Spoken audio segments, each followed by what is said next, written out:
السلام علیکم ورحمت الله وبرکاتہ. په بدخشان ولایت کې په ولسوالۍ کې یو څو لیونی پیدا شول او په ولسوالۍ باندې ډزې وکړلې. امنیتي ارګانونه لاړل، ټول یې لاس تړلي نیولي دي، قانون منګولو ته سپارلي دي. زه یې در سره تصویر هم په دې څنګ کې نشروم. اوس زاوی نیوز او افغان انټرنیشنل او په غرب کې د شمال لنډغر دې خبرې ته دومره هوا ورکړې په خواله رسنیو کې ته به وایې چې په افغانستان کې طالب نظام سقوط وکړلو.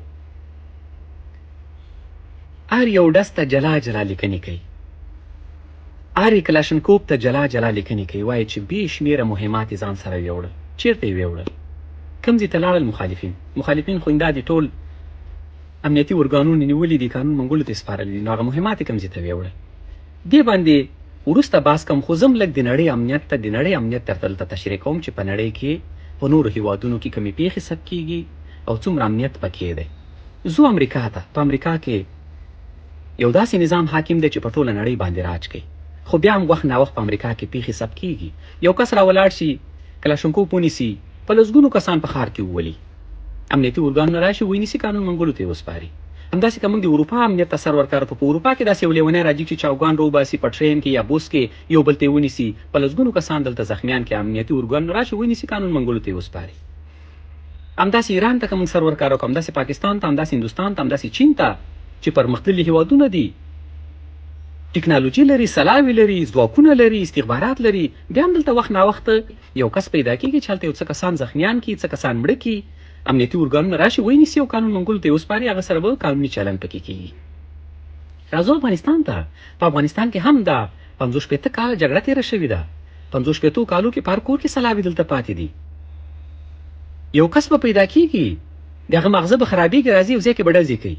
دا په دې معنا نه ده چې ټول نظام موږ زیر سوال لاندې راولو چې افغانستان کې نظام سقوط وکړلو، افغانستان کې ولایت سقوط وکړلو، افغانستان کې ولسوالۍ سقوط وکړلو. افغانستان کې نه ولایت سقوط کولی شي، نه ولسوالي سقوط کولی شي، ځکه نن دلته داسې څوک نه دي حاکمان چې دلته د څوک ولسوالي سقوط کړي. دوی ته معاش مهم نه دی، دا د معاش لپاره نه جنګېږي. دوی د معاش لپاره دا 20 کاله جګړه ونه کړله. دوی د سر په بدل افغانستان ته جګړه کړې ده، خپل ځانونو پسې بې بارود تړل او ځانونه به یې ټوټه ټوټه کول. نو داسې خلکو نه ته ولسوالي نیولی شي، داسې خلکو نه ته ولایت نیولی شي چې هغوی د هېواد او د اسلام ګټو ته ترجیح ورکوي. هغه خلکو نه ولسوالي هم نیولی شي او هغه خلکو نه ولایتونه هم نیولی شي، هغه خلکو نه افغانستان هم نیولی شي چې هغوی د معاش لپاره جګړه کوي. خو طالب د معاش لپاره جګړه نه کوي. طالب ټولې نړۍ ته زور معلوم دی او د طالب عقیده هم ورته معلومه ده. طالب هیواد سره مینه ورته معلومه ده چې طالب د هیواد سره څومره مینه لري. طالب سره جګړه کول دا د دیوال سره ډغرې دي. نو فکر کوم چې نه به مخالف د دیوال سره ډغرې ووایي او نه به نړۍ نوره د دیوال سره ډغرې ووایي، ځکه دیوال نه کوم ځواب نشي ترلاسه کولی تر څو ته په خپل سر دې مات نشي. د مخالفین که د طالب سره ډغره ووایي نو دیوال سره دې ډغره ووایي چې خپل سرونه یې مات شي. تاسو وګورئ چې په بدخشان کې هغه یو څو لیوني پیدا شول د پردیو خوشحالولو دپاره، د $100 دپاره چې $100 ته یې ترلاسه کړي او خپل بادار په غرب کې خوشحاله کړي.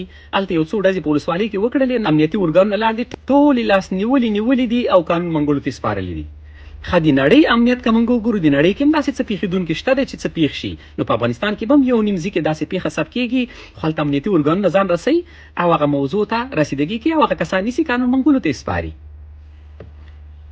زه هغه مخالفینو نه چې د غرب نه ورته $100 ورکول کېږي او د $100 په مقابل کې راځي دا یو ځای کې ډزې کوي چې زه دلته ولسوالي نیسم یا ولایت نیسم او زه په افغانستان کې صلح نشم زغملی، طالب نشم زغملی چې په افغانستان کې طالب موږ ته صلح حاکمه کړې ده.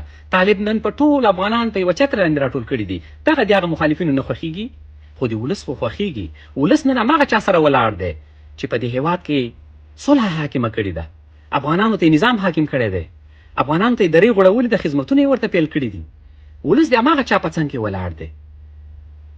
هغه ځوانانو نه هیله لرم چې تاسو د $100 دپاره هېڅکله خپل ځان مه قرباني کوئ، هېڅکله خپل بچي مه یتیمانوئ، هېڅکله خپل کور مه بې سرپرسته کوئ چې مخالفو د خوا نه تا ته $100 درکول کېږي او هغوی په غربي نړۍ کې عشق و عشرتونه کوي، د هغوی کورنۍ عشق و عشرتونه کوي، د هغوی خویندې میندې ټول عشق و عشرتونه کوي او تا غریب بیچاره د $100 دپاره هڅوي چې طالب په مقابل کې راځي ښه جګړه وکړه چې زه $100 درکم. د $100 دپاره هېڅکله خپل بچي مه خواروه. دا د ما یو د مسلمان پیغام دی تا ته چې د بلې لارې نه ځان ته دا $100 پیدا کا او راشه یا همدې امنیتي ارګانونو پولیسو سره یو ځای شه چې دا $100 همدغه نظام تا ته معاش درکړي او ثواب او خرما دواړه به دې وشي. هیله لرم دا پیغام در سره حتما مخې ته لاس په لاس کوي چې ټولو ځوانانو ته ورسیږي او ټولو ولسونو ته ورسیږي چې د خپلو امنیتي ارګانونو سره همکاري وکړي چې هر ځای کې مو مخالفین ولیدل او هر ځای کې مو شکمن کسان ولیدل خپل امنیتي ارګانونو ته ټلیفون وکړي او راوی غواړي په هماغه ځای کې خنثی کوي چې تر څو افغانانو ته بیا جګړه